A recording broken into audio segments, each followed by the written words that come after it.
ایک بادشاہ تھا.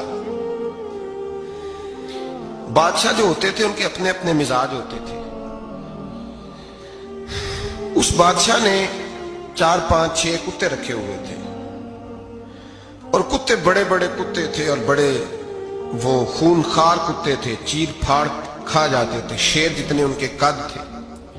بادشاہ تھوڑا سا کسی آدمی سے ناراض ہوتا نا تو ایک بہت بڑے پنجرے کے اندر ایک بہت بڑا سلاخوں کا گھر اس نے بنایا ہوا تھا, اس میں کتے ہوتے تھے اور کتے کو جب باندھ کے رکھا جاتا ہے تو زیادہ زہریلا ہو جاتا ہے, وہ زیادہ اس کے اندر کرواہٹ آتی ہے, زیادہ کاٹتا ہے. اس نے قید کیے ہوئے تھے. کتے تو بڑے زہریلے تھے. جس آدمی سے بادشاہ تھوڑا سا ناراض ہوتا نا تو وہ کتے کے آگے اس آدمی کو ڈالتا, کتے اس کو چیر پھاڑ کے کھا جاتے. یہ سزا تھی, لوگوں کو پتا تھا. بادشاہ کے وزیر نے بڑی خدمت کی بادشاہ کی, 35 سال تک نوکری کی. لیکن ہر سورج نے غروب تو ہونا ہی ہوتا ہے نا, ہر چاند نے ڈلنا بھی ہوتا ہے. اب بوڑھا ہونے لگا, وہ جو مضبوط حافظہ تھا وہ کمزور ہونے لگا, ہلکی ہلکی غلطی. بادشاہ مزاج کا بادشاہ تھا, نہیں سمجھ میں آیا تو میں نے کہا کہ لوگ کہتے ہیں ہمیں کام پیارا ہے, چم نہیں. تو رشتہ وفا کا تھا ہی نہیں. وزیر سمجھنے لگا کہ اب نہ میں بھی غلطیاں کرنے لگا ہوں تو ایسا نہ ہو کسی دن میں بھی ان کتوں کا شکار ہو جاؤں. اس نے بادشاہ سے کہا کہ بادشاہ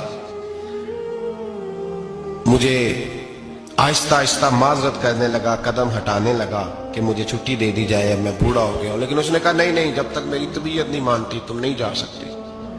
مطلق العنان لوگ تھے. وزیر خاموش ہو گیا, پریشان رہنے لگا, غلطی ہو گئی یہ تو پھینک دے گا. ایک تجویز اس کے ذہن میں آئی.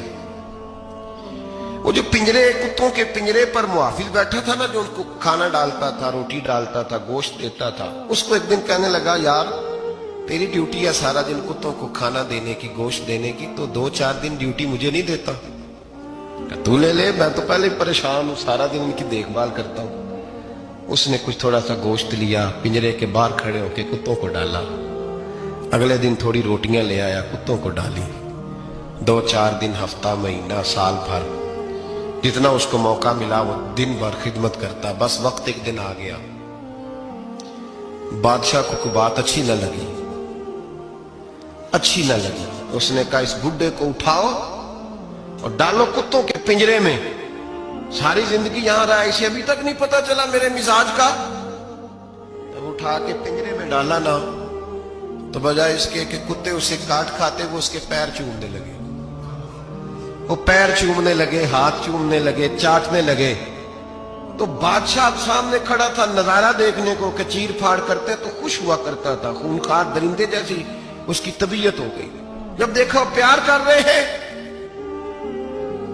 تو بادشاہ وزیر سے کہنے لگا یہ کیا ہے؟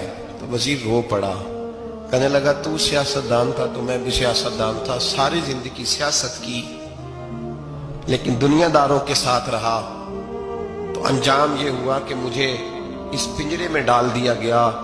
دیکھ تو بہت بڑا سیانہ تھا اور میں بھی سمجھدار تھا, وزیر رہا, لیکن ہمارا روح کا رشتہ نہ بن سکا. ارے ہم سے تو یہ کتے ہی اچھے نکلے. تیری 40 35 سال خدمت کی تو نے کتوں کے آگے ڈال دیا. انہیں تو چند مہینے روٹی ڈالی ہے, میرے وفادار ہو گئے. چند مہینے روٹی, جنہ تنا وچ عشق نہ رچیا کتے نہ تھی چنگے. جنہ تنا وچ عشق نہ رچیا کتے نہ تھی چنگے. مالک دے کر راکھی کر دے سابر بھکھے ننگے. اور بابا بلے شاہ صاحب فرماتے ہیں تو راتی جاگے تے شیخ صدا میں, راتی جاگ دے کتے تے تیتھوں اتے مالک دا در مول نہ چھڑ دے. پانے مارو 100 جتے تے تیتھوں اتے رکھا سکھا کھا. دنے جار رکھاں وچ ستے تیتھوں اتے ایک برکی دا قدر پچھانن. پاویں مالک ہو من ستے. ایک برکی دا اوپر کھڑے ہو کے کام نہیں کرانا پڑتا کہ میں کھڑا رہوں گا تو کام صحیح ہوگا, جاؤں گا تو نہ. ایک برکی دا قدر پچھانن پاویں مالک ہو من ستے. پھر اپنے آپ کو مخاطب کیا, کہنے لگے اٹھ بلیا, چل یار منا لے نہیں تے بازی لے.